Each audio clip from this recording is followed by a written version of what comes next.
مثل عادة شمسك الذهب، وهكذا هو الأكتاجون. افتتاح الأكتاجون شفناه امبارح حاجة مفخرة مصرية عظيمة جدا. طيب ينضم إلينا هاتفيا سيادة اللواء حسام أنور، الخبير العسكري والمحاضر بأكاديمية ناصر العسكرية. سيادة اللواء صباح الفل. صباح الخير على حضرتك والسادة المستمعين. امبارح شفنا افتتاح عظيم للأكتاجون، وهو يعد الرابع من نوعه بعد أمريكا وروسيا والصين. شيء مفخرة مصرية سيادة اللواء. احنا عاوزين نقول كانت احتفالية يعني مهيبة، رسالة للعالم وفخر لينا ولكل المصريين الاحتفال بافتتاح القيادة الاستراتيجية. وزي ما حضرتك قلت يعني احنا نعتبر يعني رابع دولة، وده معناه ان مصر اخذت مكانتها المرموقة اللي تستحقها. وخلينا نقول الاكتاجون او القيادة الاستراتيجية ليس مبنى فقط، صحيح. وليس مبنى، هذا هو العقل المفكر للدولة. الدول لازم يبقى ليها قيادة تتولى إدارة أمورها وزمام أمورها، وخاصة الأزمات اللي بنتعرض ليها. فأهم شيء هنا أنا حابب أنوه، هذا هو العقل المفكر اللي فيه كل المعلومات وكل البيانات الخاصة بالدولة. بنوه هنا لنقطة وأطمن المصريين أن اتخذت كافة إجراءات التأمين. كما نعلم أن الحروب السيبرانية وحرب المعلومات واختراق البيانات والمعلومات هو ده السائد في العالم ده، ولذلك اتخذت كل إجراءات التأمين الكفيلة بتأمين وتوفير السرية دي المعلومات، وهو المكان كله مؤمن تأمين كامل لمجابهة أي عداءات محتملة.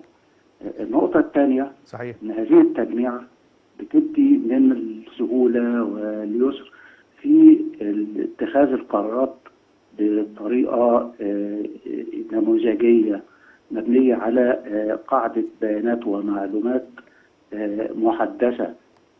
هكذا تدار الدول الكبرى، والحمد لله كنا كلنا فخر أمس والسيد الرئيس بيفتتح القيادة الاستراتيجية، وكانت رسالة للعالم.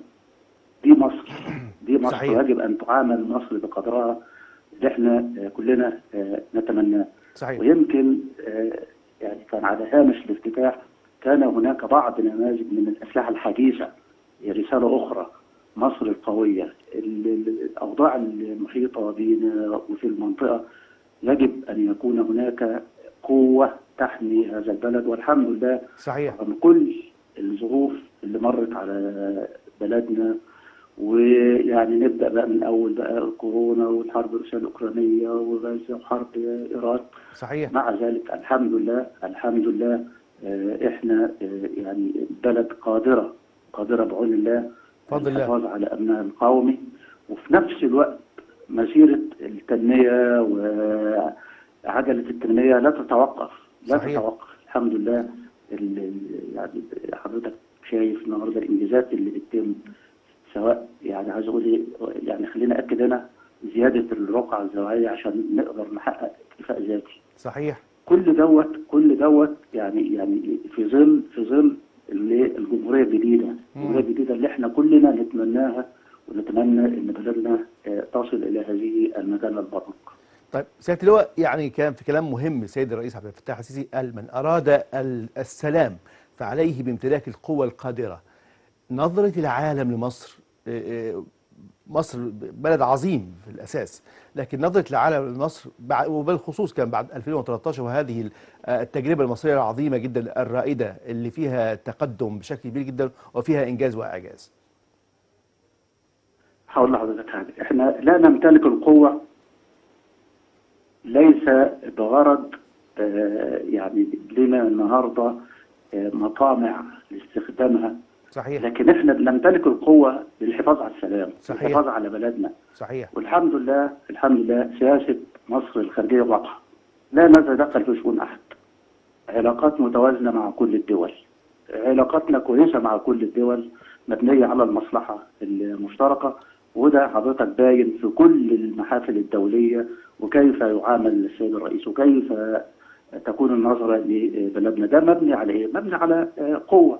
صحيح. وخلينا هنا نستخدم لفظ قوة شاملة للدولة اللي بتشمل القوة العسكرية والاقتصادية وخلينا نقول النهارده الانسان المصري العظيم اللي كان له دور فعال في ملاحم العبور اللي تمت، سواء اكتوبر 73، 30 يونيو 2013، ثم افتتاح القياده الاستراتيجيه والابهار اللي احنا شايفينه في العاصمه الجديده التي تحوي جميع الوزارات واجهزه الدوله. ويمكن السيد الرئيس نوه قال ان التجميع ده بغرض ان يبقى في النهارده حمايه عشان ما يحصلش اللي حصل قبل كده، صحيح. الحصار للمحكمه الدستوريه، لشارع محمد محمود، لكل الاحداث اللي حصلت صحيح. ما قبل 30 يونيو. يبقى كده النهارده انا امنت اجهزه الدوله وكل يعني كل القوى اللي كانت بتدبر لاسقاط الدوله. يبقى انا كده عندي عقل مفكر للدوله خارج الحيز العمراني، صحيح. يستطيع اداره شؤون الدوله، صحيح. وبغض النظر عن اي ازمات بتتعرض لها. يعني يا رب دايما يحمي مصر، ومصر وعاد شمسك الذهب. وسياده اللواء حسام انور الخبير العسكري والمحاضر باكاديميه نصر العسكريه، شكرا جزيلا لحضرتك. هنروح لفاصل ثم نعود معكم مره اخرى في صباح القاهره.